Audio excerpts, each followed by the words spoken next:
Hello, hello. Anybody out there? Shows we got a total of 0 people in here. I'm just slapping a little nail polish on my nails.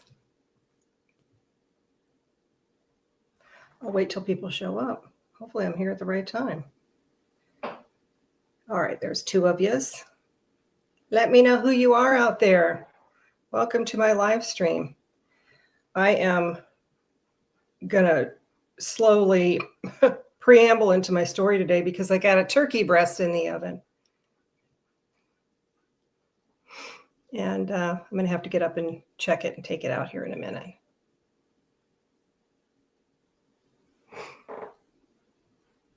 Looks like we got all of one of you in here. I'm going to wait till people show up. Hello out there, my one viewer. Hope you're doing well. Hey, TSP. You're my one viewer. Good morning, Leanne. You guys have your coffee? How's everybody doing? I'm not going to, hi, Alaska. I am not going to, hi, postpartum. I don't know why yours was hidden. Okay. I'm not going to get going yet until more people get here and I take my turkey out of the oven. So nice to see all you guys. You got your coffee? Good. I tried to position myself so you can see my new tree. John doesn't know about these 2 trees I got. I got this one and one for the bedroom. So I put those up yesterday or in the last couple days. So when he gets back here tomorrow, he'll be surprised with trees sprinkled around the house. How are you guys doing with your holiday prep? All right, we've got 6 in here. 6 of yous. Let me know how you're doing. I'm gonna talk about other things before I get into my story because my turkey's got about 15 more minutes and I don't want to be interrupted while I'm into my story today. You're trying to decide on a tree. Yeah, your cat loves to destroy them. Yeah, cats are notorious because they want to climb a tree, right? You could always do a tabletop tree. When I had cats, that's what I did. Actually, that's going to play a role in my story today. I had a pedestal table and I would get a short tree. And it kind of gives you the illusion of a full tree when it's up there. I actually had a live tree on a tabletop tree. And that's an option unless your cat would jump all the way up there. Juan Carlos. Minimal decoration, but focused on meals. Oh, that's a fun focus. Speaking of that, I've decided on this one here. It has a few little ornaments on it, but I'm going to start a collection of kitchen-oriented ornaments for this tree because I'm kind of in our kitchen dining area. So like food, kitchen related for this tree. So I'm going to start today looking for that. I'm going shopping after this. I got to pick up coffee for my friend. I'm going to her shop. And if I'm looking distracted, it's because I'm putting a second coat of nail polish on my nails for you guys. I got a little waylaid this morning with other things. She gave me her Starbucks order. I said, I'll bring you a coffee. She has a big event tonight at the shop. And so I'm going to go shopping before that big event so I can have my pick of stuff.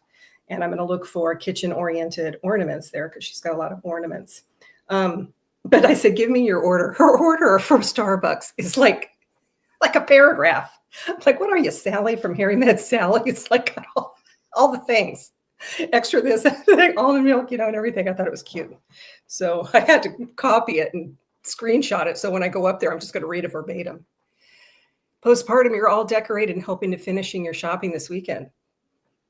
Good for you. I need to catch up with you because I don't know the latest on what's going on in your family. In case you missed it, postpartum's sons were having some health issues. So we've been thinking about you. It's your first day off, Leanne, in 6 days. You're opening up the Christmas boxes today. The lights are up. Good for you.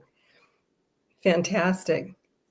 Yeah, I don't know if can you guys hear me okay? This is my ancient laptop. This is the laptop I had Charlie's trial, but I have had 2 upgrades since then because it was older at that time. So it still has my STS stickers on it and stuff, but it's not it's like a very minimal travel laptop. So I hope the sound is okay because I don't think I've ever gone live on this before. So hopefully, I was going to hook up my microphone and I forgot. And sometimes, I don't know, I just didn't really feel like I wanted to put all the effort into in case there were problems. So hopefully the sound's all right. Sounds like it is. Oh, you are going to do a tabletop TSP. Good for you. Yeah, those are fun. And then you can get like your skirt kind of draped down over the table. I think it looks fantastic. My screen is a bit blurry. Yeah, also the lighting's a little funny. Let me probably not use my thumb. It's a bit blurry. I wonder why. Let me see if I have a setting on here. Let me see.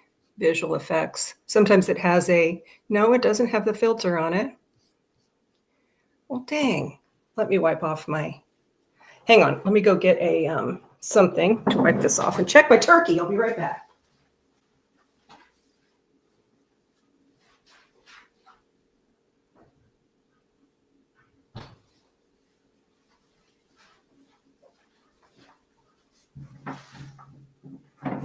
Let me see if I can wipe this off. That matters at all.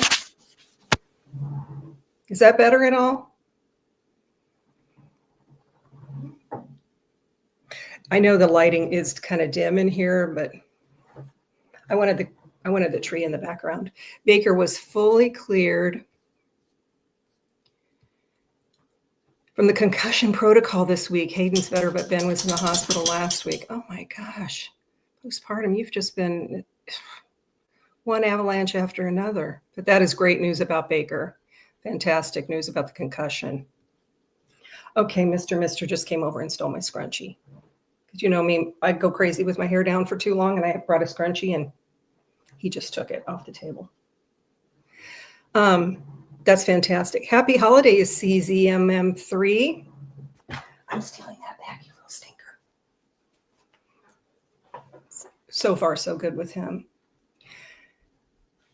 It's probably the dim lighting causing it. Yeah, I don't know how I can bump up the lighting, and I don't have any kind of a ring light or anything. Come here. Look who's coming up. Look who's coming up to join us. He's so bored because he's just had me, and he had all three of us for, 5 days? And so I'm going to pick him up some new toys today, interactive toys. So yeah, sorry about the lighting, guys. This is like kind of the best I've got. When I get up again to check the turkey, I will see if I can make these lights that are around me brighter. So sorry about the dimness. So I wanted to start by talking about, there's a woman that I follow on social media. I think I started following her on TikTok. She's very popular on there. It doesn't matter who she is, but a few months ago, she went through a very, very, I don't even have the right word for it, terrible tragedy in her family, and her oldest son was killed in an accident, toddler. The other one's a baby, young woman. And because of the circumstances of it, without going into that, she took a lot of online hate for that, as if it wasn't bad enough what she was going through. But she did come back. She took, I don't know, months off, I think, and then came back, and she's back online because really that's like her livelihood, being online. And so, like, as somebody said, people eventually have to go back to their job, and this is her job. So she even took heat for that. You know, when people have villainized you, it doesn't matter what you do because it's going to be criticized. So she just came back, but she's not talking that much about a little bit about her grieving process, but she did recently. I don't watch her all the time. That is not free. See, he's trying to get the scrunchie off my, look at this. Look at that. I could hypnotize him with this thing. All right, he's just going to have to get it. Okay, here. I have so many scrunchies. They're all over this house. Scrunchies are over this house. They're not where they're supposed to be. Okay, where is it? Oh, he doesn't swallow them or get them in his mouth. He just likes to kind of chew on them, slobber all over them. Anyway, back to this woman. So she did yesterday come online and talked about going to therapy. She's in therapy, which understandable, and her grief process, and that she doesn't talk about it a lot. She kind of went back to her previous content because people, have really abused her and weaponized anything that she says against her. And so, she's got to be protective of her innermost emotions. That's got to be a delivery coming. So she was talking about this, and this is what struck me, and kind of is a prelude in my story, is that she said in her therapy, she was in this like internal war in herself with, I thought her wording was really interesting and revealing of her struggle, which is she said, feeling bad for myself, and then saying, I'm not allowed to feel bad for myself because this didn't happen to me. It happened to my son. Like, that's her internal struggle.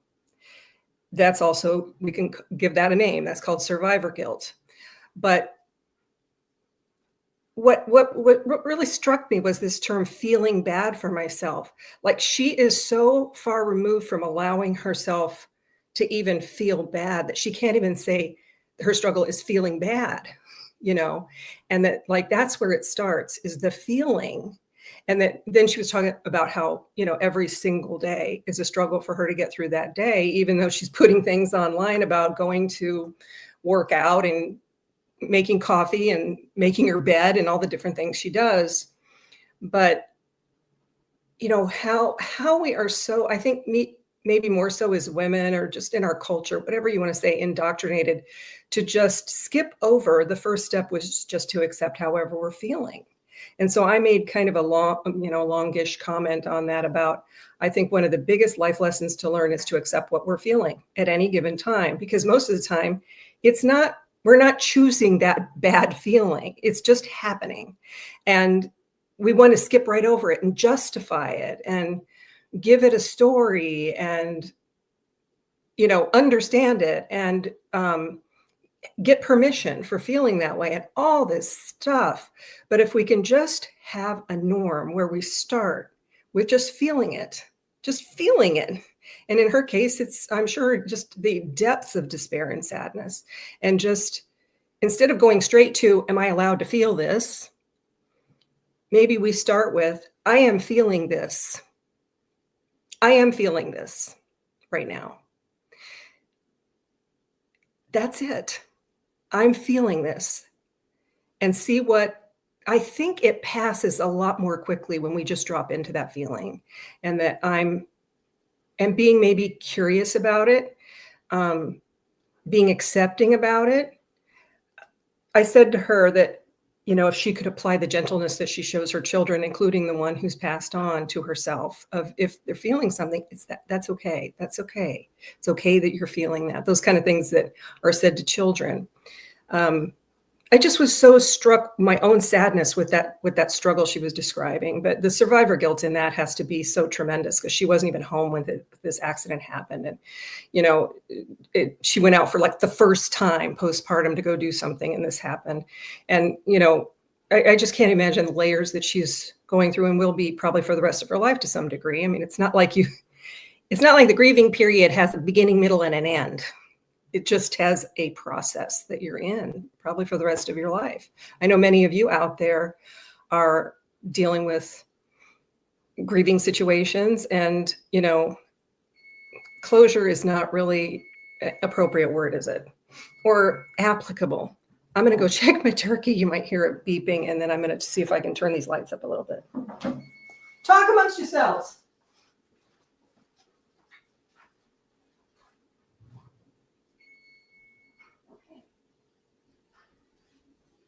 Quiet.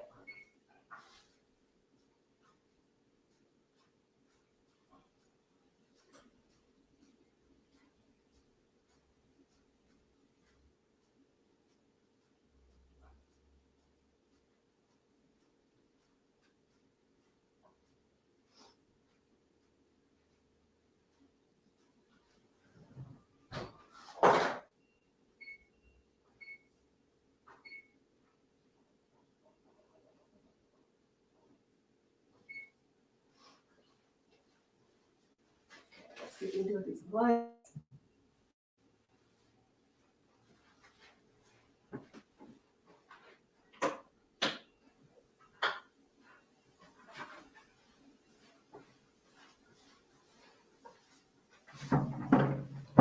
Hopefully that's a little better with the lighting. Turkey is done. Well, not exactly. The little thing hasn't popped out. It has one of those embedded things. It hasn't popped out. And I have a thermometer and it's like, wait, it's supposed to be 165. But it's still at 130 something. So it's got a ways to go. Yes, grief is a tough emotion. It takes over your entire being. I mean, there's Joan Didion wrote about that, about the physicality of grief and how it affects your body. I mean, you sleep a lot more. And we have adopted kind of a rule in our family is that if you're tired, you sleep. Because I mean, that's another one. It's like, I'm tired, but we got to push through it or we got to judge it or whatever. And John and I have really adopted new language around that like, if you're tired and you're sleeping 12 hours that day, it's because you need it. It's not because something's wrong with you necessarily. I mean, it could be, but not necessarily and not usually. And like if he says that to me, like, wow, I slept 12 hours, I'm going to say, that's great. Your body, mind, spirit must have needed that. I had a couple of nights like that last week where like, I got up at like 10:30. I kept getting up, taking Beasley out and whatever, and then going back to bed and getting up at like 10:30, and it was fantastic. My brother-in-law went in the hospital the day after Thanksgiving last year. Oh yeah, and never came home. That's right. Then went in the hospital the same day this year. So many emotions came up. Wow. That is the brother-in-law Ben's brother.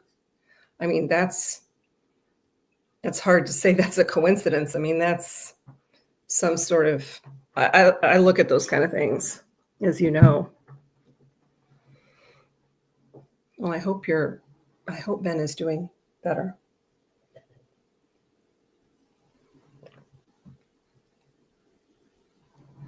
Yeah, Christmas is a really tough time for so many people. Okay, your sister's husband. All right, got it. Yes, it is. And that's what my story is going to be about today. But I don't tend to tell stories that are difficult, that don't have a redemption arc, because like, what's the point? And just, saying how hard things are. We all know that.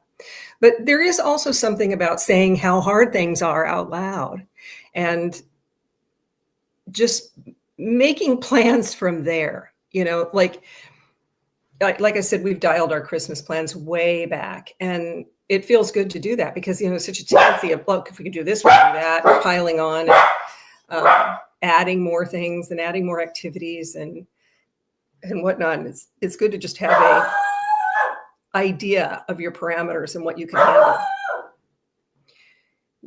He's doing his Snoopy bark. Speaking of Christmas. So it's about 11:19. So I'm going to go into my story. You guys probably have all heard this story before, but I decided, Beasley, that there is stories that are told over and over again for a reason. And the night before Christmas is told every Christmas. So this is my night before Christmas story that I'm going to tell every year to anybody who's interested and wants to hear it. And sometimes you hear things differently, and sometimes you just need to hear it again. And sometimes you need to tell it again. And that's just the way it is. So that's the story I'm going to tell. And then we're going to have a song at the end that is not a Christmas song, but it's a song that I've been waking up to every morning in my brain. So I'm going to share it because for some reason it's just knocking on my unconscious. And hi, Sherry Randell. You made it. So I'm going to tell this story, even though some of you have heard it again. But it's a good story. It's something that happened in my life, in my real life. And it speaks to the challenges of the holidays, but they're also being redemption. They're being unseen forces, sometimes weaving things together on our behalf, conspiring in our favor that we don't know about until we know about them. So that's a bit of the theme of this. And I am going to have to get up and check the turkey because it's cooking slowly. It was supposed to be done a half hour ago, you guys. But, it's taking its sweet old time, gobble, gobble. So I'm going to get comfortable, kick back, get my coffee, and tell you my story. A Christmas story. Kind of a Christmas story from hell in some ways, but still a Christmas story. This was when I was 40. There was a lot going on in my life around that time, and a lot that was not good. I went through a breakup. that year before I turned 40 of someone that I really thought this was my future, and it just fell off a cliff very suddenly. And it was pretty devastating. It took me a long time to get over this breakup. It was layered. There was a lot of factors involved. And, it was one of those like, I want to break up, but I still want to keep you there type of thing. So I kept hoping and hoping, staying kind of available until I realized this is not the way it's supposed to be. So I finally ended it after that, but it had really ended months before. It was one of those, that you're just not wanting to fully accept that it's over, but you kind of know that it's over, and then you got to just deal with it being over. So then you got to grieve it. Once you decide to pull the plug on it, then you start your grieving process. So, it was rough. My birthday was that I was turning 40, and I was never like upset about getting older or having a birthday or anything. But 40 was a difficult one for me because it symbolized a lot for me about my fertility options at that age. What? Okay, now he's gonna bark. You want to come up? Come on, boy. Come on up. Come on. Come on, boy. Come on. Hang on. Up you go. We've got a little friend here for the story. So that's the kind of the frame of mind that I was in. My birthday was in November. Christmas time is coming, and I'm basically 24 shades of messed up at that moment. Hiding it well, putting on a brave face, working, doing my job, socializing, all those things, but on the inside kind of dying, and struggling. And, Christmas is tricky anyway. And for me, most of my sister was killed on December 23rd, and she was found on Christmas Eve. So all these triggers of Christmas, and sometimes with grieving. I'm sure many of you have run into this too. It hits you when you least expect it. So you can be expecting like, this is going to be really rough, and then it be pretty easy. You can cruise through it, or things kind of pop in that lift you out of that. And then other times you can think, I got this, and then you're flattened. And it is not necessarily predictable. I mean, sometimes it is predictable, like the first Christmas after Cindy died was, I don't even want to remember it, a hellscape. But, that's pretty predictable, the first anniversary of something like that. Not only just the anniversary of her death, but the anniversary of Christmas, dealing with that. So, some things you can expect, but, other times it just comes. And back to what I said about this woman is that, if we could just have a norm, it's like a superpower to develop as an adult, is to just start with accepting what we're feeling. Start with that instead of going straight to, which, I'm a professional at going straight to the like judging it, or, oh my God, I thought it was over this by now, or what's wrong with me? Or what did I do, to make myself feel this way? All those kind of things that if we just started with like compassion for ourselves, and he's just really wanting to be on the screen. And I'm just feeling this way. So what's the best way for me to navigate that? This is what I woke up with today. What's the best way for me to navigate that? And to have some tools, whether that's calling a friend, whether that's canceling plans, whatever that is, that's going to be the best decision based on that feeling. Sometimes when the dust has settled and like all the drama is over about something, about a loss, or, let's talk about loss, when it seems like we should be coasting, is when the coast is clear for the feelings to arise, because we could not have processed them before. So now like our system has settled down enough that now we can start the actual feeling of the grieving. So, and it catches you off guard because you think you're doing pretty well. So this was one of those times. I knew I wasn't in a good space when I got up that morning, but I had been invited to something. Some of you know the story I'm going to tell. I had been invited to a brunch by one of my clients. Really liked this woman. And I had, developed, probably year-long relationship with her at that point. She said, I'm having this holiday brunch. I thought you might like to come. So I thought, that would be a good thing for me to do. And so I, put it on my calendar, and it had part of the brunch was having one of these gift exchanges. There's a name for it. Somebody tell me the name for this gift exchange, where everybody picks a number, and then based on your number, everybody puts their wrapped but not marked, with any name or anything on it in the center. And then you pick one of the gifts, and then the next person can either steal your gift that you opened or pick another gift and open it, on and on and on.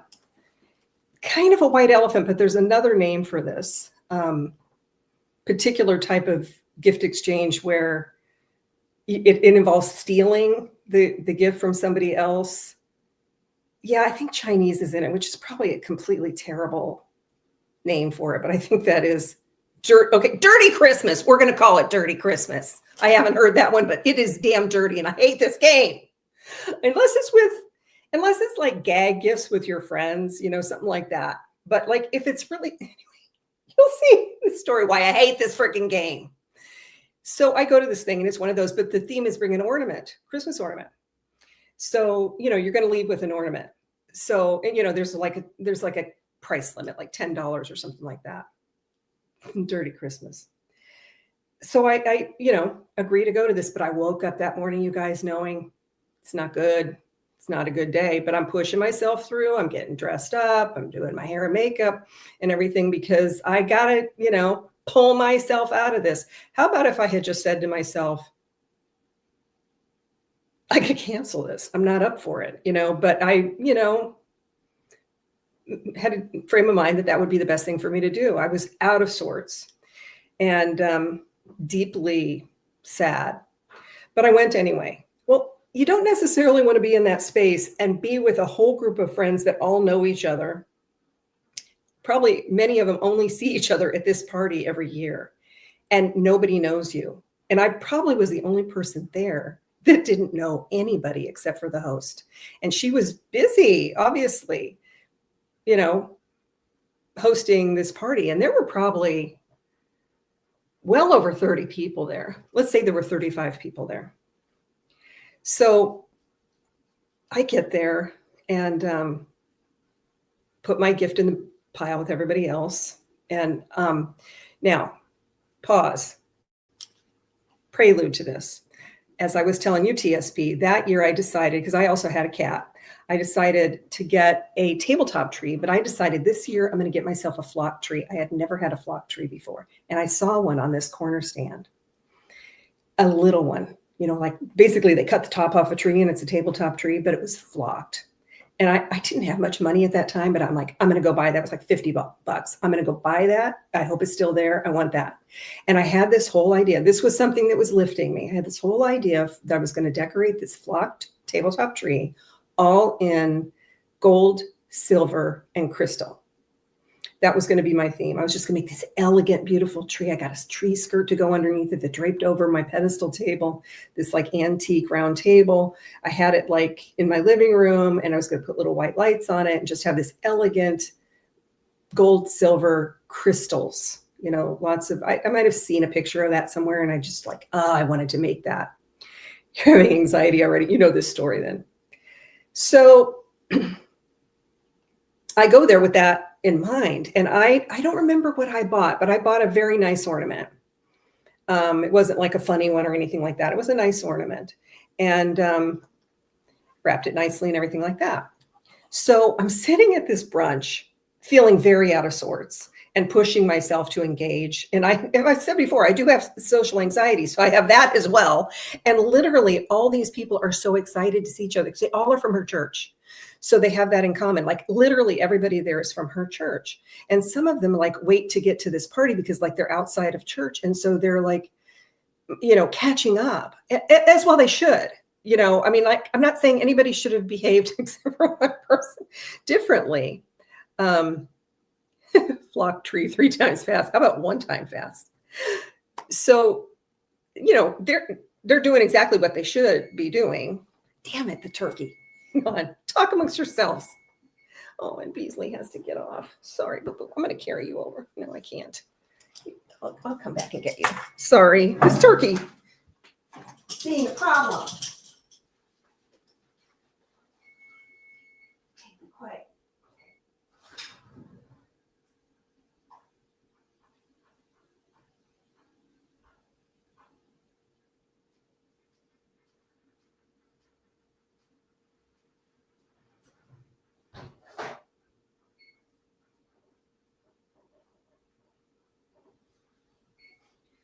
All right, it's got 20 more degrees to go.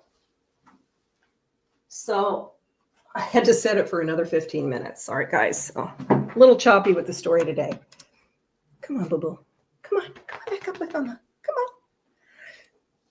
So anyway, I'm trying to make conversation with these people that they're not the least bit interested in me, understandably. Nobody's doing anything wrong because they want to catch up with their friends and they want to talk about the things that they know about each other and that they have in common. And like, why, where's the motivation to like meet a new person, you know, and like go through all that small talk? When you got your buddies there that like, oh, you know, we got to catch up on this or catch up on that. So, you know, awkward. Hi, Lisa. So I decide to, at some point, interject into this conversation the one thing that we all have in common at the table I'm sitting at, which is a Christmas ornament, because we all brought it to this thing. And so I think I said something like, is anybody looking for a particular ornament? You know, like, is anybody excited for anything in particular? And, you know, that you might get at this party, something like that comes up. And then I share, because I do, you know, I have that, and a particular one that I have been looking for, which are crystals that drop, you know, they just drop down like sparkling crystals that are like acrylic or even glass, you know, crystals. And I said, if anybody's seen those, I am looking everywhere for these crystal ornaments. And I was looking for them while I was shopping for this ornament, but I cannot find them anywhere but at Michael's and everything like that. And as you were shopping for your ornaments, did you run into those anywhere? Because I'm really looking to get some to put on my tree. So we have the whole discussion about these crystal ornaments and where they might be and whatnot, and, you know, talking about trees and what's the theme of your tree and stuff like that. So like, that's something that that's literally the only conversation I had, other than maybe somebody realizing that I'm, you know, a newcomer and asking me like, how do I know her name is Diane? How do I know Diane? But beyond that, that was it. So, and you got to remember, I'm going into this thing impaired, okay? Not in a good emotional space anyway, awkward, just kind of feeling out of place in the world. And then when you're feeling out of place in the world and you're actually in an environment where you are out of place, it's not a good combination, okay? It's a recipe for disaster. So we finished the meal. Everybody assembles in her beautiful vaulted ceiling living room, decorated to the nines. I'm not surprised. She was like a decorator who had a business of doing window coverings. So of course her place is like immaculate, very nice. And so we're all sitting in this big living room and all the presents are piled in the middle. So like 35 gifts and of different sizes, some little tiny packages, some big packages. Some people do this whole thing where you got to open like 12 boxes to get to the tiny ornament in there. It's, you know, it's just all kinds of different ways that are doing that. So, you know, are you going to pick a big present? Are you going to pick a little one? So the best number to get, let's say there's 35 people. The best number to get is the last number or a high number, because then you have all the ornaments to pick from, all the gifts to pick from to steal. You know, and there's only one that you would unwrap. So of course you want the higher number, because if you have number one, you know, there's 35 people that could steal your ornament. So I was somewhere in the middle. Let's say I was 18. I'm gonna pick 18. I was somewhere in the middle. So like dicey. So I decide to pick an ornament from the pile to unwrap, because A, I don't see anything that I want to steal. And B, I'm just way too messed up to even do something like that, to do the steal. You know, I'm just way too like, I just want to keep this moving and, you know, get through this and get home. But nobody would probably know I was feeling that way. I guarantee you. I'm sure many of you relate to that you can be feeling that way in a social setting and nobody knows it, because you have very good outward coping mechanisms to appear like you're fine when you're not. So I go and pick my ornament to open it. It's a medium-sized box. I would say, you know, that by that. Kind of a flat box. You guys, I open this ornament. It is not one. It is not two. It is 3 beautiful crystal ornaments. It was as if the clouds parted and the heavens descended on me, and like the hallelujahs were coming down of like, someone is answering my prayer. I belong in this world. And there were gasps because the people that were at my table had just heard me talking about that. So there were like peppered throughout this room, these gasps like, oh my God, you got your crystals. And I mean, everybody could see that it was completely random. You know, it's not like I bought those and I brought them back to myself. I mean, completely random. And whoever was there who had brought them, you know, is getting this satisfaction of like, oh my God, they went to the right, perfect person. And then people were saying it, like clarifying it to the person next to them of like, she was just talking about that, like, because it was like a Christmas miracle, you know? So not just the people that heard me say that, but the people around them were like, she was literally just talking about that at the table, that she was looking for these crystal ornaments. Like, I can't believe this. And everybody's feeling the good feeling of like a Christmas miracle, of something happening. It was a beautiful thing. And they had no idea how much I needed that at the same time. But for me, I almost burst into tears because it was like, I can't tell you the layers of relief I felt opening that box. Of just feeling like I'm not discarded here. I'm not left alone. You know, all the things that you feel when you're grieving and feeling out of sorts and feeling disconnected, and you know, like I am plugged in. I belong here, and like, oh, that's why I came to this party, was to, you know, all of these things just Beasley. Okay, he's gonna go bark again. So so I slide them under my seat, like understandably, like, okay, everybody's going to forget about these crystals, right? You know, and I mean, it was such a thing. There was nobody else that had that kind of a reaction because that hadn't happened to anybody else. Hopefully his barking isn't too bad. So it's moving along. And it comes to this man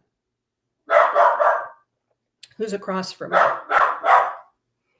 And he and his wife were part of this discussion actually at the brunch table. And so he you know, he's maybe like 20 something around number. And there's, you know, significant pile in the middle of the room and others to pick from. This man stops and looks at his wife and says, "What should I do?" That's the first problem right there. I'm just going to imitate what his wife says after that. Sitting back in her chair, smug, big long fingernails. Get the crystals. I want the crystals. She didn't even have a choice. She got her husband to do it for her. People gasped. I thought it was a joke because people were like, you know, like, you're not. Like, it wasn't just my buzz that was killed. It was everybody that was feeling that good feeling. It was like the freaking Grinch. It was like the Grinch. And he looks at her like for real. And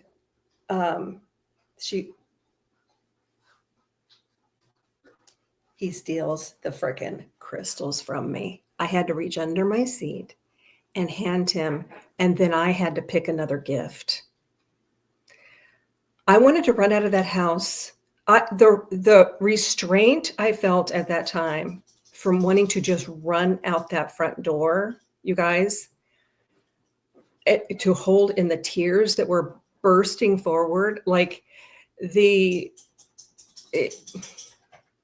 I can't even tell you the level of pain that I felt in that moment. I'm sure I wasn't the only one feeling that. Like, she showed her community who she was. Well, they did as a couple with that. But I sucked it up and I went and pulled my ornament, you know, just grabbed whatever box and opened it. And I went from these beautiful, elegant crystals to this.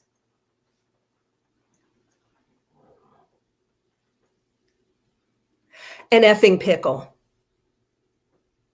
To me, this was nothing more than a stupid ass joke. Pickle.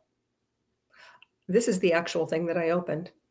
I'm 66 now. This 26 years ago. This is what I opened. That it couldn't be, I mean, I guess it could be further from that. And this, it could be like a troll doll or something like that. But this is what it was. To me, at that moment, all I knew was this was a ridiculous slap in the face. The swallowing down, I was just wanting this to be over, And it was like there was like a hush in the room, like all the air had been sucked out of the room. And I probably didn't show any, I mean, if you knew me, I'm sure you would see it all over my face, but these people didn't know me. When this was over, I think at that point, at some point, maybe after I opened the pickle, I went to the restroom and burst into tears in the restroom, cleaned myself up. Nobody would have known that.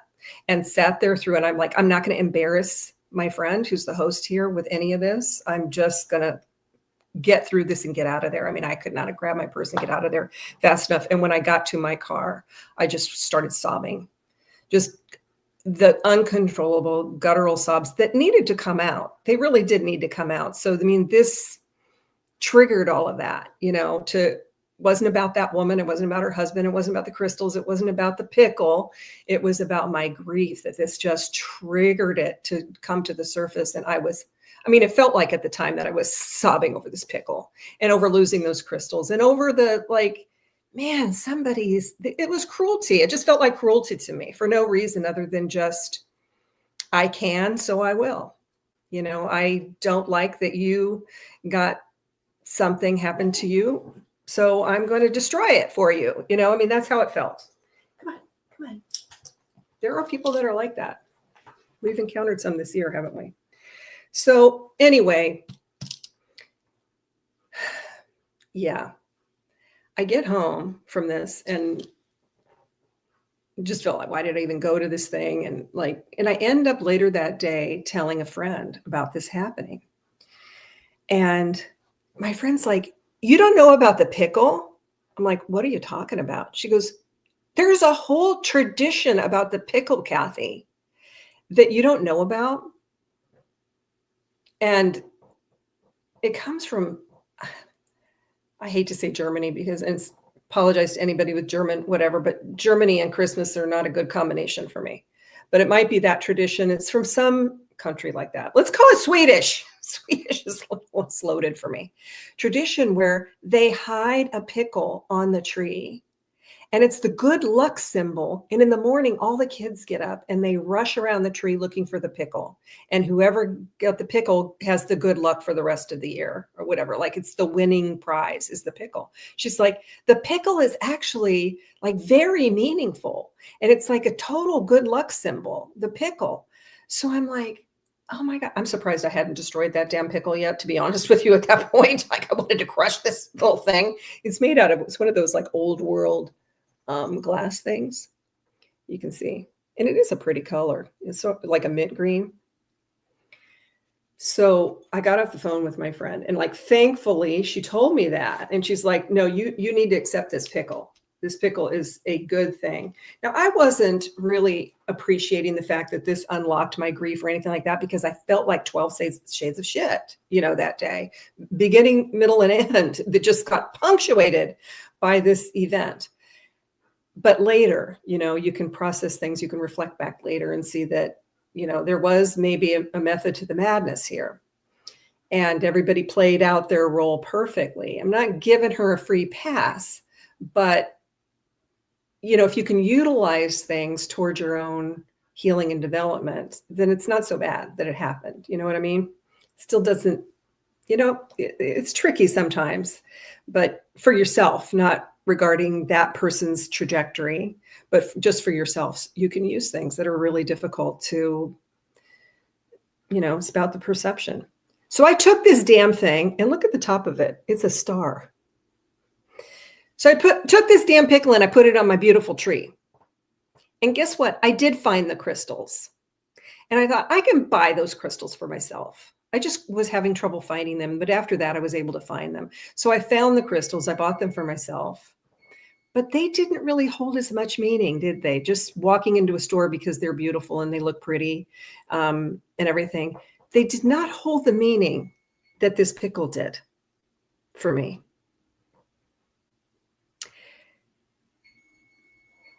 So anyway, that's my story of the pickle. I have kept it all these years. My turkey thing's going off again. And look, it's on this tree because I figured it's my kitchen tree. So the pickle belongs on here. Come on, go on there. It's my first like food thing on this tree that and what was devastating, I had my own little redemption of that.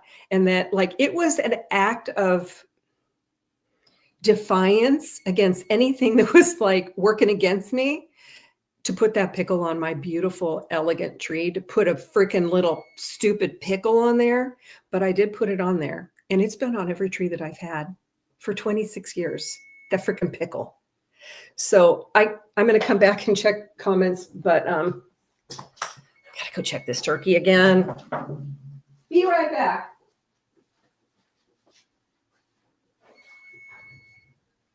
You better be done.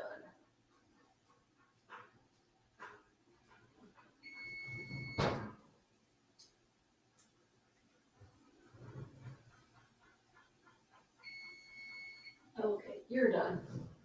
You're done. You're done. You're done. The turkey is done. The thing popped out. I'm taking it out of the oven. And that little turkey. And the pop out.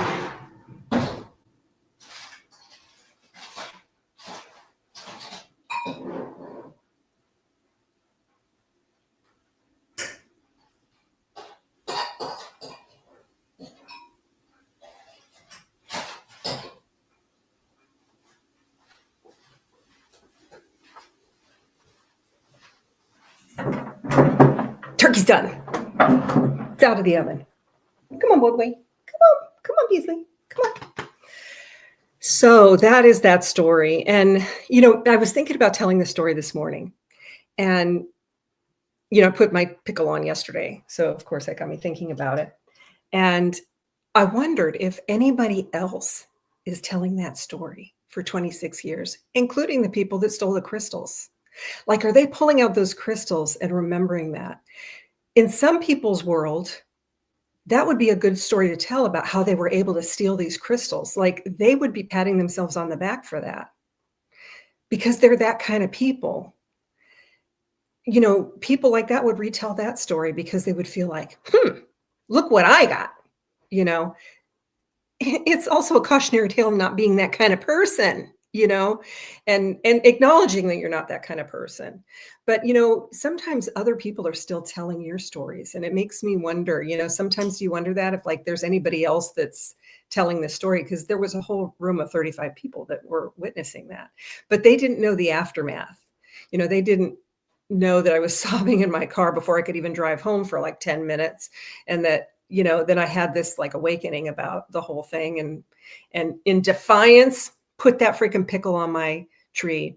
And, I wonder sometimes if other people aren't, having recollections of stories like that. So let me see what you guys are saying. I don't have glasses on, so the screen is blurry for you. It is for me too. Come on, boy. Come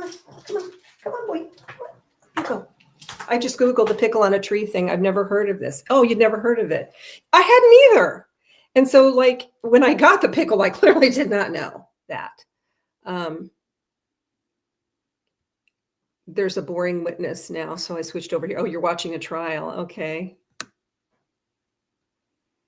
Let's see. While it is sometimes believed to be an old German tradition, historical evidence suggests the tradition may have been created by American salesmen in the late 1800s to share German glass ornaments. Oh my God, that's so cool. However, some sources note that pickle ornaments have appeared in German-speaking countries, though it is unclear that it is due to American tradition or a lost local one. Interesting. You're braver than me. I don't know if I could keep that pickle on my tree. I do believe karma will get you when you are a cruel person. Yeah, it does. And like I said, Sherry, I've found that it's best to focus on ourselves than what's going to befall somebody else, who behaves like that, because there's something to be learned in everything.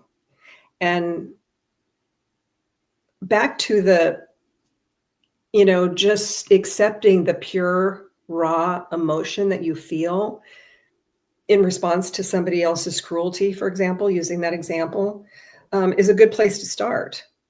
And what you can glean from it, how you can heal from it. And sometimes it's as simple as, I'm so glad I'm not like that. I'm so glad that I don't have people by choice in my life that are like that. And if you do, you can be glad that you always have the option to set boundaries. And sometimes boundaries are permanent, like you're out. So yeah, obviously I wouldn't be friends with that woman, but I can see that she played, she was like, I don't know, as I tell the story, I'm picturing that. What was that in The Little Mermaid? That octopus, like the way she was sitting there, she was quite round and she had like a gray streak in her hair. And what is that character? And the way with the long fingernails, the way she like slow motion pointed, I want those crystals like that. It's a choice, right? It's a choice. And it's to live that out loud like that, like, yeah, to covet something. And it's like, it makes me wonder, what was she covering? Was she coveting? Was she coveting my miracle, my just absolute joy that I experienced over that? Was she coveting that as much as the crystals? And some people think that if they take that from you, they can possess it. And that never works. It's not like you can steal joy from somebody and then possess it yourself by taking it from them. But some people do operate that way. And, it makes me wonder, like, how is that reinforced? Or maybe the joy is in the taking. I don't know, but for me, it's best to not focus on them. It's easy to do that. It's easy to get lured into that, but it's better to just sort of focus on my path and what there is to glean, and because you can utilize most things toward healing, towards your own evolution and growth. And even if what it is all about is just saying, I'm done with you.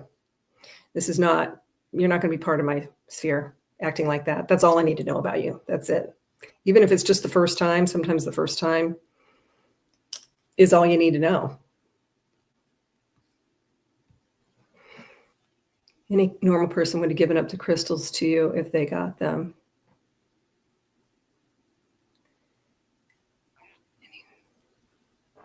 Oh, right. Yeah. I would have. And I'm glad to be that kind of person. If I had gotten the crystals and had sat at a table with somebody else that was just talking about that thing, I would have 100% said, oh, these are supposed to go to you, whether in that moment or after the party was over.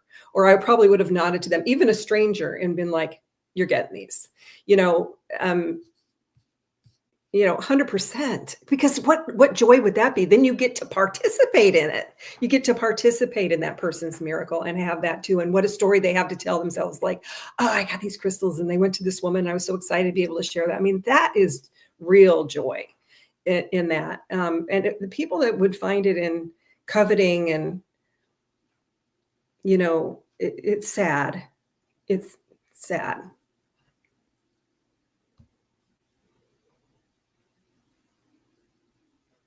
Oh, thank you, Sherry. I'm glad you're here. Ask your German friend if she's heard of it. Yeah, I guess it was German.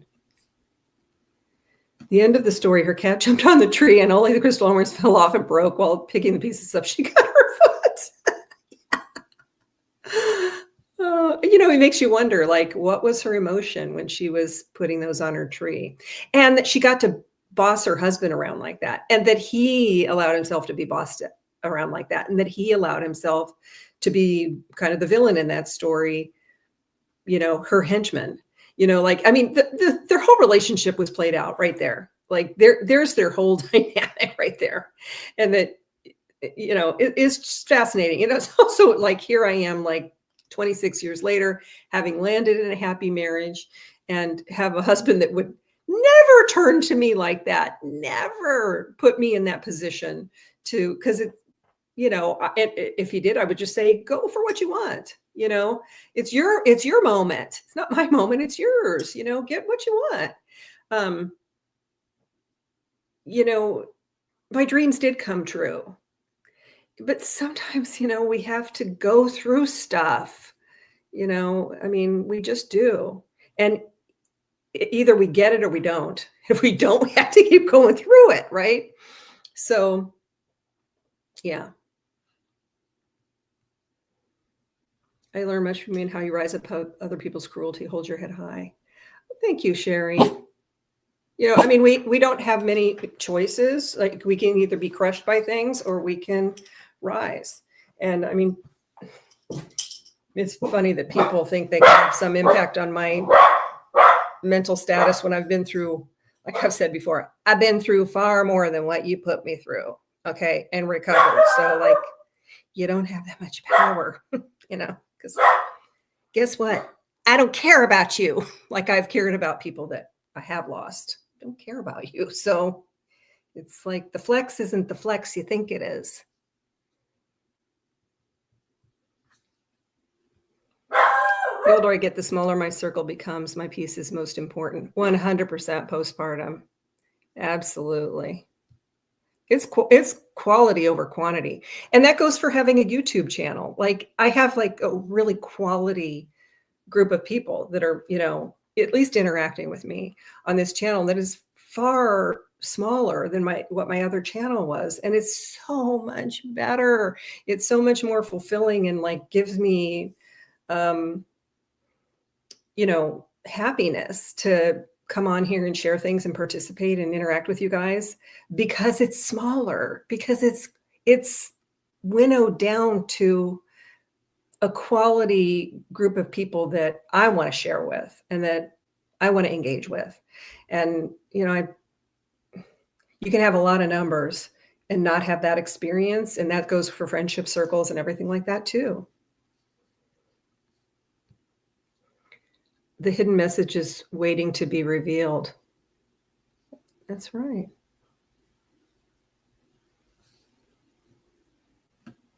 Live and learn. Yep. Wonderful soul. Wonderful things have found you. They did. I've been through a lot of crap, but I kind of didn't miss out in the long run because my dreams came true. It took a lot. My love of my life was across the country and he had a little girl and, it required a lot of change in my life. At a time when most people aren't embracing a lot of change, I was 55, but it was so easy because it was the right thing for me. I was just recalling TSP and I were talking the other day about my husband, and like, my husband has saved me in like immeasurable ways I just can't even imagine where I'd be now if he hadn't come into my life when he did. And, he reflects because, he witnessed some things that were going on in my life when we met, in my family, and dynamics and stress on me and stuff. He's like, I honestly think if I hadn't come into your life when I did, you would have ended up hospitalized or not even really survived it. So, he really, you guys don't even know. And the right person at the right time. And something in me just said, this makes no sense whatsoever, but I'm saying yes to it. My husband and I got engaged the first time we met in person. We met online, but we had been, FaceTiming and stuff like that. But the first time we met in person, I think 4 days after meeting, he proposed to me. And then we got married like 3 months later. 11 years later, here we are. So,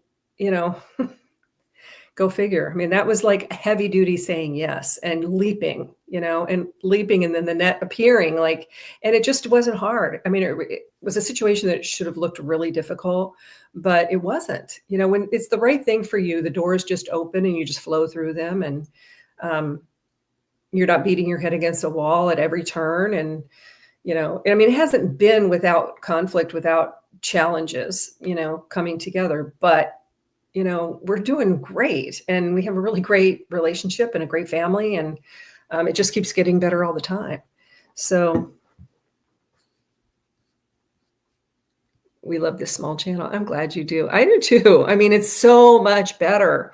And, part of it is that I'm not focusing on crime. Crime is just difficult. It's dark. It's heavy. And, to have it dominate your life, which the other channel was, is a lot. It's just a lot to process and to be immersed in. And it takes a toll on a person. When someone tells you who they are, believe them the first time. I would avoid a lot of heartache if I would learn that long ago. Here. Yeah. And I mean, I'm applying that more and more. That's why I have one strike policy on my channel. You come on here and troll me one time, you don't belong here, and yeah, so it's just simple to me. It's not like there's not shades of gray with that. And I don't have any misgivings about that whatsoever. Yeah, that's a top tier life lesson. You and John were meant to be. We were. To anyone that follows Mel Robbins, she's doing a live event on TikTok this month, I think 13th. Oh, okay, I'll check that out. Postpartum. I am waiting through her book. I tell you, Mr. Beasley chewed the hell out of her book. So anyway, it's 12:02. So I got a little bit of time. My turkey was done. The thing popped out. Did I ever tell you the time that when I was a kid, it has that little plunger thing that pops out? I sat down on the rug in front of the oven, staring at the turkey like I was watching TV. Not for a long time, but I caught the thing pop out. I saw that thing pop out. Like, what are the odds of that? It's just a core memory that happened. Like, I can't believe it. I literally saw that happen. And it was a turkey that was in the oven for like 4 hours or something. And I just happened to sit down in that little window. Yeah, TSP, Yeah, we shared some things the other day. Yeah, I mean, he's coming down tomorrow, and he's just an amazing human.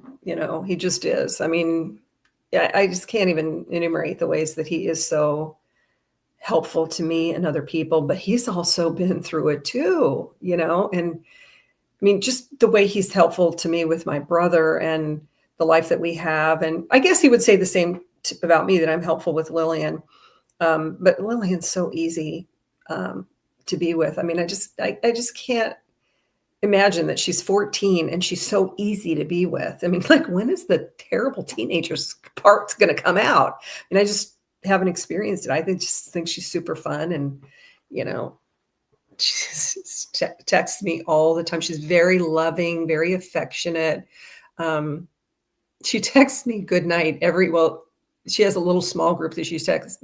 We call it her night love yous, and she does like a whole page of emojis, but she embeds a little clue in it, like what's on her mind for me. And she does it differently for John and for me. And with me, she's talking about boys, one in particular. So it's just so much fun, to be in her life. And yeah, it's been, again, nothing but ease. I mean, the way we were just at the gymnastics meet with her mom and her little brother, and then her grandma and grandpa, and we were all together. And like, there's just no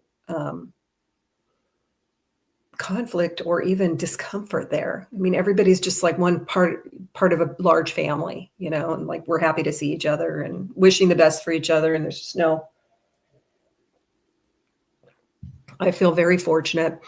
And given that I had such a difficult stepmother situation, John and I were just talking about that the other day, that like, you don't know things about yourself until they get tested. And, children of abuse, you wonder, like, what is implanted in me that I don't even know is there, from that trauma. And, it's just such a relief to be in a stepmother role and to not be fighting against anything, that was done to me that was, characteristics of that abuser, really. They didn't implant themselves into me, because it's not even like, sometimes something comes up and then you have to make a decision about it. Like, I'm not going to do that, or I'm not going to be that, whatever. I'm not going to feel that, whatever. You got to negotiate with yourself. I've never had a second of that with Lillian. Not 1 second. It's not like it comes up as a reaction and then I gotta pull myself back or anything like that. I gotta relearn something or I gotta work my way out of something that, has embedded itself in me. It's not even there. So, I mean, all that's told me is that my mother, who was in my life for 5 years, is active in me, and my stepmother never got in there. Because that would be that I would be having conflict with some. I've had no conflict ever with her mother, not a shred of conflict with her mother, with her grandmother, both grandmothers. My stepmother had conflict with everybody. So, I mean, it's such a relief and it's such a testament to my mother, that she imprinted on me so strongly that nothing else could get in there. So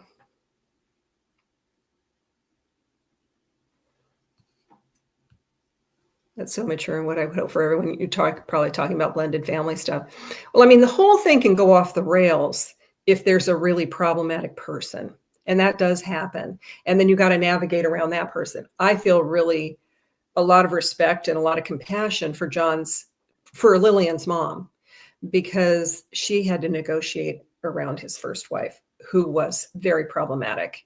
And I mean, she tried to be problematic with me, but I'm like, lady, those kids are grown adults. You and I we don't have to have a relationship. And I know too much about you and what you did with, John's second wife. And like, she's already been through that with you and you're not going to triangulate. No, not going to play. She tried to pull me into something. So, you get one problematic person in the mix and it could throw off the whole ecosystem of it. Thankfully, everybody in Lillian's ecosystem focuses on what's best for her, period. And just makes practical decisions. Like I've said before, John does all the driving, and we're 3 hours away and they moved farther away. So, I mean, negotiating that, I mean, there would be many divorced couples that would still be, how many years later, 13 years later or whatever, they've been divorced, still fighting over like who's going to drive who and who's going to pick, those petty things that people, and John just solved that. And he goes, I'm going to do all the driving. They don't have to lift a finger ever. He picks her up in her house. He goes in, they welcome him. You want a snack, you want to use the restroom, whatever. And he often visits with them for a while and catches up on stuff and then drives her back and then takes her home. I mean, it's a 6-hour trip each way. He does all the driving because it's the most practical thing, because, it's stressful to have to like figure out. Now you got two people having to figure out timing and where are we going to meet? And is somebody going to be there before the other one? And then the kid has to make the transition in a parking lot somewhere and all of that stuff. And he's like, I don't want to do, I want her to go from home to home and back. And, he loves driving and he loves being in the car with her. So, I mean, he's done that 100% of the time for 11 years since I've been in the equation. So, I mean, it's just, these are people that are definitely looking out for the best for the child. And, but it's not hard to do, it's not hard to do when you're wired that way. So I love reasonable people. Yeah. And I mean, I'm not trying to make it seem like it's so easy because I know that people have dealt with these situations where there is a very problematic person in the mix. There's a fly in the ointment that you are constantly having to work around, that is constantly trying to sabotage and cause drama. And, my stepmother was such a person. So, I mean, you're just having to work around that constantly, but you're in a state of, kind of hyper arousal from that, or, just coping with that. So, hats off to people that have to deal with situations like that because it's not easy. Hi, Top Cat. Well, the story is back there. If you want to go back and rewind it, you might have caught it. I told the story, I think 2 years ago. So, but I just thought, why not? I'm going to tell it every year because I'm putting that pickle on there every year. So I'm thinking about that happened. And it's funny, each time I tell it, I have less like about that woman that did it because, she definitely played her role to perfection.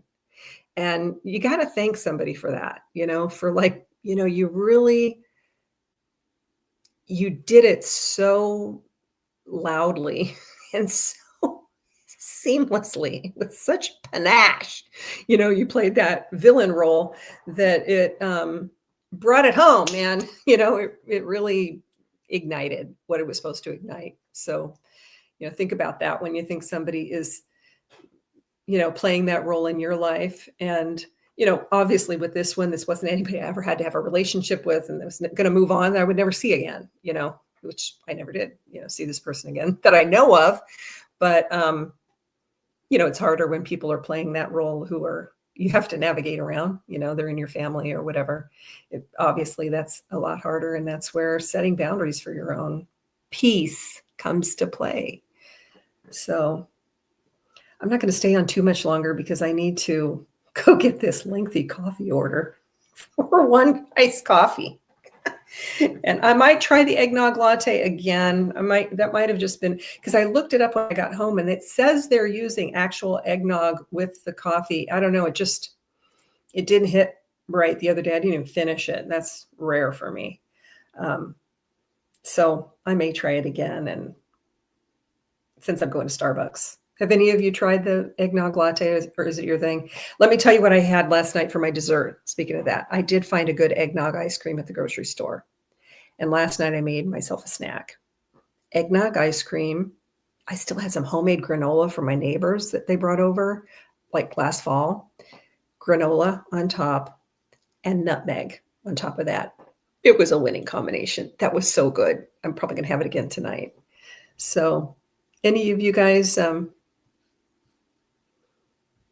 having any good holiday snacks? Oh, and I'm going to tell you one other thing that I'm going to make too. The villain is missing things in her life and have to bring others down to lift herself up. I think that's what you're saying. Yeah. Is there a new Nespresso with cardamom? Oh my God. Postpartum. I don't know about that if there is. I mean, I have cardamom in this right here. This is Nespresso. But you have to tell me if there's one that has cardamom in it. And if so, I have not tried it, but I will. I busted into, oh my word. Okay, I got to get that.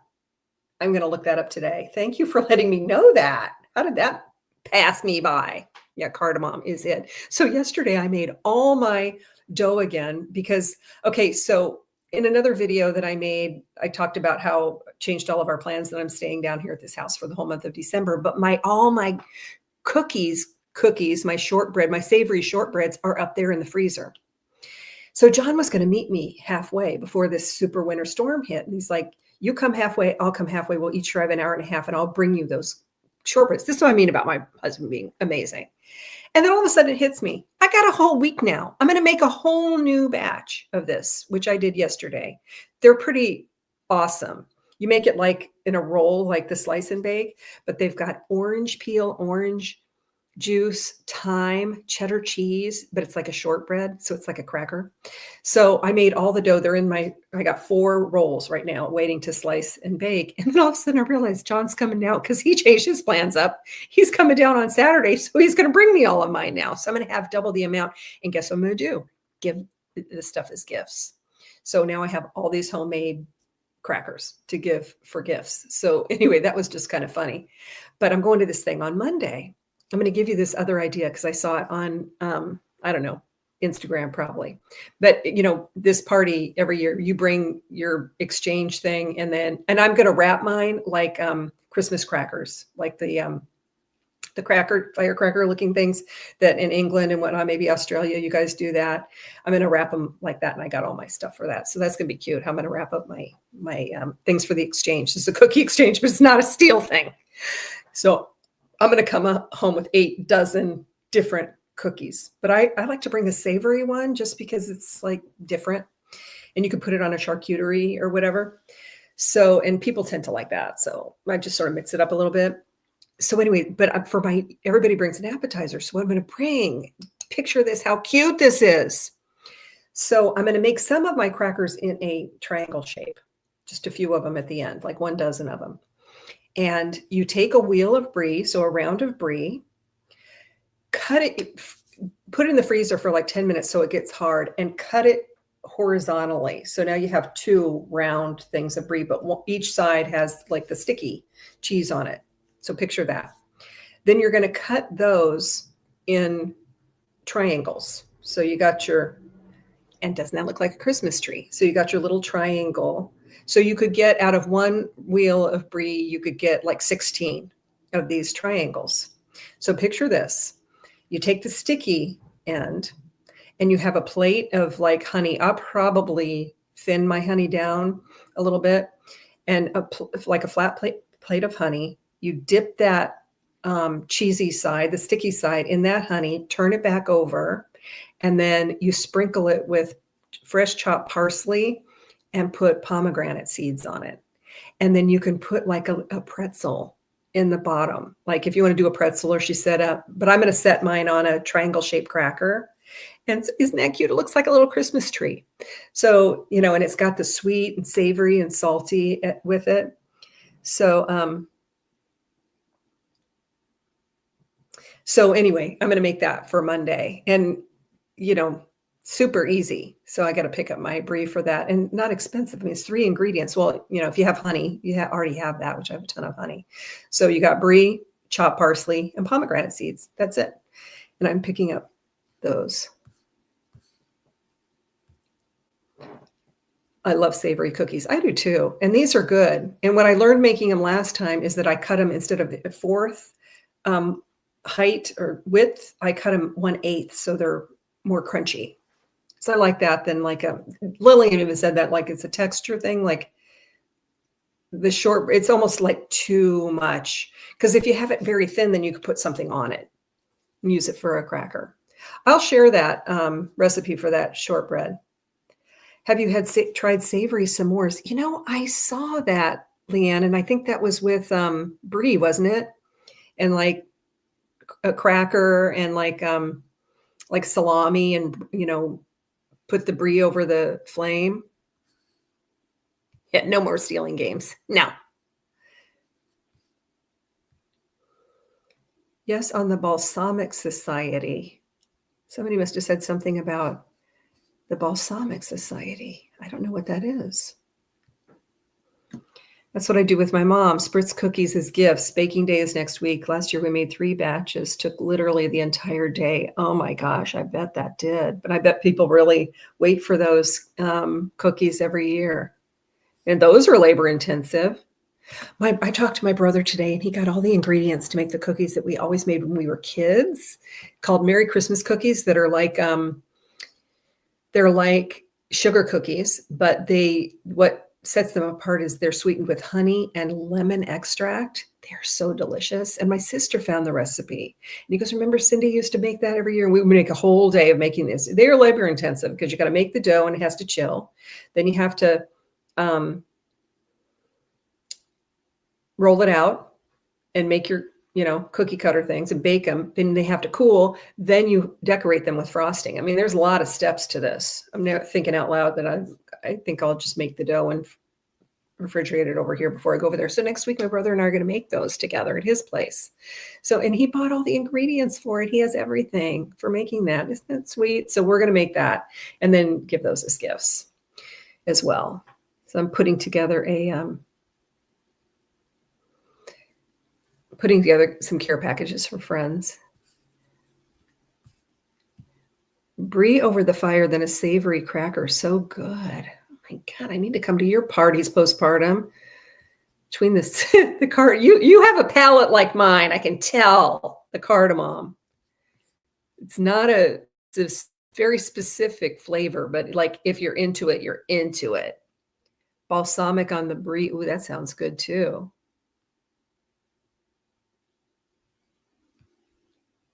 They do, as do I. Yeah, those Spritz, I hope I get some of those Spritz cookies. Often show up in this cookie exchange that I'm going to on Monday, and I hope I get some. I love those because they're usually really small and just like and they're oftentimes not too sweet. I like a cookie, but I like a cookie that's not like excessively sweet. But, it's hard to beat the peanut butter blossoms. It's like, please, somebody make those. I just ate lunch and I'm hungry again. I'm fasting. So I'm drinking. I was going to make an eggnog latte, but you guys, I feel, is anybody out there still intermittent fasting? I mean, I kind of got away from it and then I reoriented myself recently and I feel so much better when I do that. I mean, it has a huge impact on my well-being and how I feel in my body, just inflammation and everything. It's the way for me. And I get away from it because I just, when I have breakfast or whatever. Chestnuts on an open fire sounds fun, but I've never done it. We did that when we were kids. My dad was very fun, and he was always like coming up with something. And he came home with a bunch of chestnuts, and we cooked them over our fireplace in a fireplace. I think we used some sort of like a little metal thing that we clamped them into and cooked them over the fire. It tasted terrible. We didn't like them at all, but it was fun to do it. It was fun to smell it and everything. We did the chestnuts roasting on an open fire, but we didn't know what to do with them. Maybe you could dip them in chocolate or you could put them in stuffing or something, but we were just eating them alone and they were just kind of gross. I feel so much better too. Oh, with the intermittent fasting. It's such a simple thing to do when you think about it. I mean, you can, as she says, delay, don't deny. You can still have whatever you want, but you just within the window. For me, it's like I have to just force myself, but then it starts to become self-fulfilling. Say, stop eating right now at 6 o'clock in the evening, just stop. And then of course, you start to get hungry or you're watching a movie and you want snacking and stuff. But I just say to myself, you got to get over that because you're going to feel so much better in the morning. And I do. I wake up and feel so much better if I've cut it off. Oh, you need a particular kind of chestnut. Okay. You've been off all your healthy routines lately. 'Tis the season, right? We're running around shopping. And are you guys pretty good with your shopping? I just keep buying more and more stuff for John, my husband, because for some reason this year, I'm just keep seeing things that like, oh my God, he would love that. He would love that. Like he's heavily into smoothies. He just sent me, because he's up at the other house right now this week. And he just sent me a text last night saying, I really miss making you your smoothies. And he makes me a totally different one because he loves sweet things. And he puts peanut butter and avocado, all this stuff in his that I don't want in mine. I want mine just veggies, yogurt, very simple, savory. Like it could taste like grass and I'll be happy with it. And so he makes me a whole smoothie and then he makes his. He's so sweet. He's like, I miss making your smoothie. But yeah, I could make it for myself, couldn't I?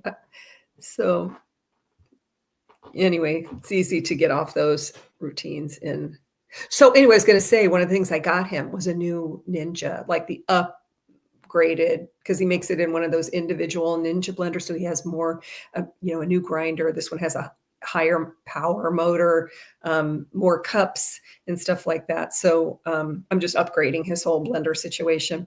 And then I got him also this, it's called, I don't know how to say Hume, Hume scale. He's really into numbers and he's heavily into this health routine. He's had some challenges in the last year. And so he's dealing with them. And so he's like majorly like into data. And this thing is like what do they call it? A DEX scan or something like that. It's like the closest thing you can have at your home. So you stand on it and then you hold onto this thing. It tells you like all this stuff about your body. I don't think you'll ever catch me on that damn thing. Maybe at some point, but I mean, he'll probably get on it like 3 times a day. He's like that. He loves, he documents everything about his car and like, he just loves data, So I hope he likes this scale. And I don't know, 2 sweaters. I just keep finding all this stuff for him.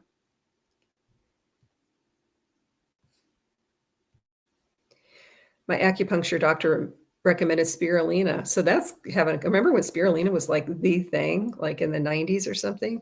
But yeah, all that green stuff is so good. Correct. Not excessively sweet. We make a ton of the flat, long cookies. They're a big hit. Changes the texture and they're lighter. That sounds good. Flat, long cookies. That must be fun. I've never made those with that little gun that makes those spritz cookies. Yeah, I also have gotten a lot of gifts for Lillian You would never get on that scale either. Yeah, send me pics, please. I love to see pictures of things. Christmas, I have what I want. Shopping's half done. Hopefully not. Next weekend, all will be finished. It seems like it's coming up fast, doesn't it, Sherry? Because of, Thanksgiving being so late, like boom, we're having to switch gears. My house is such a vibe right now, you guys, because I have 3 trees in here now. And the whole living room is twinkle lights.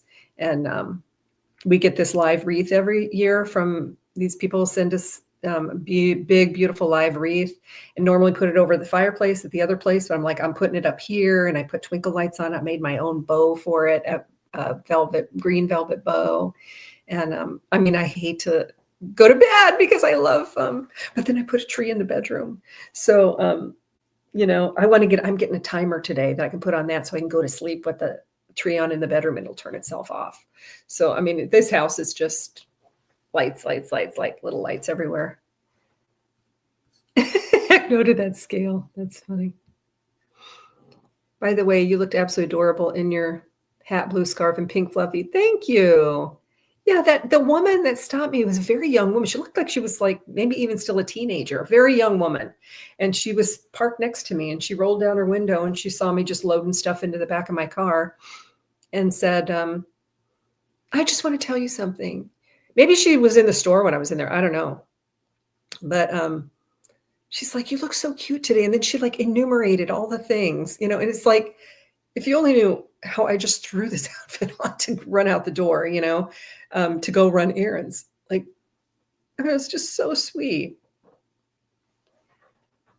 But thank you for that. The blue scarf my next door neighbor friend gave me for my birthday, and I absolutely love it. I don't know where Mr. Beasley is. He's resting somewhere. He's been a good boy for that during this. So, anybody got anything fun on the docket for today? Like I said, I'm going to hang out with my friend in her flower shop and shop there because it's also a gift shop. I'm looking for a new tablecloth for my table. I don't know where any of my Christmas tablecloths are. And I'm like, I don't even remember what they look like, but that's a good opportunity to get a new one to kind of offset that tree and to see if she has any like food, cooking, kitchen oriented ornaments to start my collection to go with the pickle. And then run some errands. I made, I don't know if anybody saw this, but I picked this up during COVID. Somebody made this and shared it online. I'm like, that's such a good idea. I'm totally joining you with that. So I made a box. I took an old box, with a lid, and I wrapped it all in wrapping paper. And then I made a sign that says, to all deliverers, help yourself to a holiday snack. Thank you for all you do from the Hyams. And then I filled it with sparkling ice drinks, all kinds of chips. I just got a big box of assorted like Fritos and Doritos and Cheetos and potato chips, little bags of those, fruit snacks, and other little bags of like cookies, And so they're sweet, savory, and then LaCroix lemon soda and sparkling water in there. So I filled that box with that, and I got it out in time for when my tree came yesterday, one of my trees that I ordered. I got to see them taking it, the 2 drivers, and she was like yelling back to him, like, what do you want? And they each took a drink. So there'll be more today because we're getting a lot of deliveries. So that's just a nice thing to do, to give back to people. It's so cozy to have those soft, happy colored lights to warm us up. I like to have a fire on the solstice. Oh my God, yes, the fire is amazing. Hi, Alex. Nice to see you, my friend. Haven't seen you in a while. Hope you're doing well. Yes, we had a good snow. Here, let me show you. I don't know if you can see that. We still have a lot of snow on the ground because it's so cold. Oh my God. It's like, 24, but feels like 13. It's like that. Taking Beasley out, poor guy. He's freezing. I'm going to put his little sweater on because his jacket is up north. I have a little jacket for him. But he has a fur coat that he's living in. But yes, it's been very, very cold. And I love sleeping in the cold weather.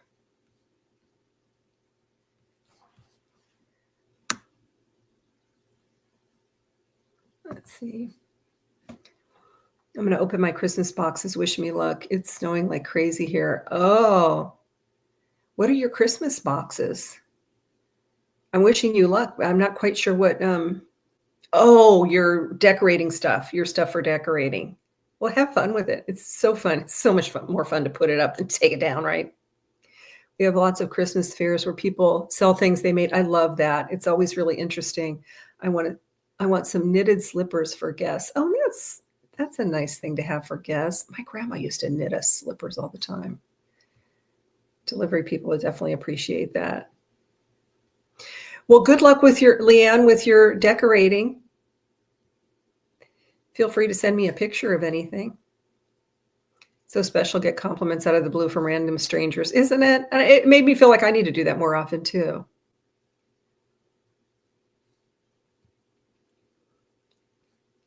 The snow looks good to you? Yeah, I love it too. I'm only missing a fireplace. This house doesn't have a fireplace, but I have a fake one that I put on in the bedroom. But nice to see you too, Alex. Me and my girls always make a handmade gift for Christmas gifts. This year we're making candles in vintage glass. We've collected all your, how fantastic is that? Oh, that is so neat. I'd be curious about your candles. Are you using like soy, or are you using colors and scents? I'd be curious about that. Candle making is a project. I've tried that in the past, but it really is with the wax and stuff. But that's so cool to put it in vintage glass. That's a really cool gift on a lot of levels. That's one of the things I'm shopping for today too, is candles, because I know she's going to have lots of candles at her place, and I can never have enough candles. I'm always going through candles. I think I'm going to get going though, guys, because I do need to head out soon and go pick up her Starbucks order and hit the road. So, and deal with putting away my turkey that looks amazing, if I do say so myself. It's just a turkey breast, but like, Mama's going to come home and have a turkey sandwich this afternoon. Anyway, hopefully I'll have a chance to go on another live before actual Christmas. But it was great to connect with you guys and to share. And I'm going to end on this song, because this song, and then I'm going to sign off. But this song, I have literally been waking up with this song in my brain every morning for a couple weeks. So I'm just going to play it. Let's see what MJ's saying. Lost my job, so no presents but cookies. Maybe the universe will give me a new opportunity. Seeing you love always brightens my day. Well, I wish you well, MJ. Sorry about losing your job. And I'm hoping that a new opportunity, this or something greater, is coming your way. So, yes, thank you. Soy natural scents, no color. Oh, that sounds fantastic. I'd love to see pictures of that that you're making too, Anne Marie. If you would feel so inclined, I would just love to see. I love to see what people make. That's all my feed, like on Instagram and TikTok, is like I'm looking at stuff people are making. I'm just so inspired by that, and I just love watching people making stuff. So, all right, we're going to go off on a song. It's not a Christmas song. I don't know why I need to play this song, but I'm going to play it because it's banging at my brain and I gotta get it out. So I thought I would just share it with you guys. And then I'm going to sign off after that, and wishing you all a great day, and hang in there with your Christmas stress. Know that you can always dial things back, edit things. If you find yourself trying to add on, like, hear the little voice in your head of like, you don't really need to do that. Don't really need to do anything extra. If that's your thing, just know that somebody out here is giving you permission, and that's me. So yeah, great to have you here too, guys. And we're going to go out on this song and just feel whatever this song brings up for you. Just feel it. All right. Catch you guys later.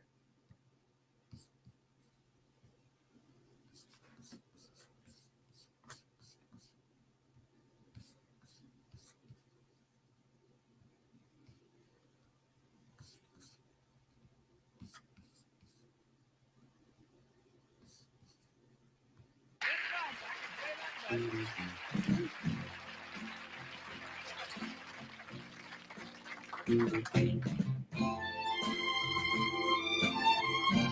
am a lineman for the county, and I drive the main road, searching in the sun for another overload. I hear you singing in the wire, I can hear you through the whine, and the Wichita lineman is still on the line.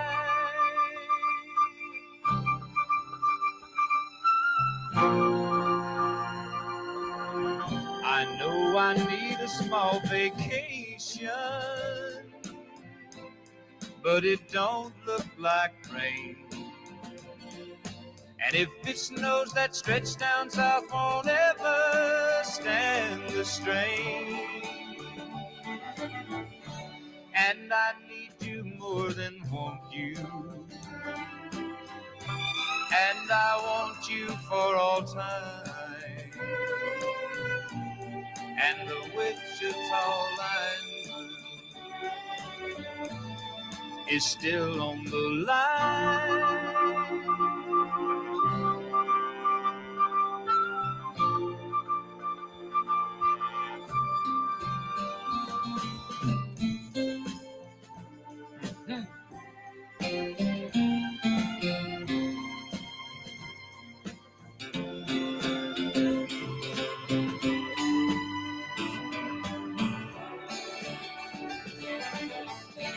And I need you more than want you, and I want you for all time. And the Wichita lineman is still on the line.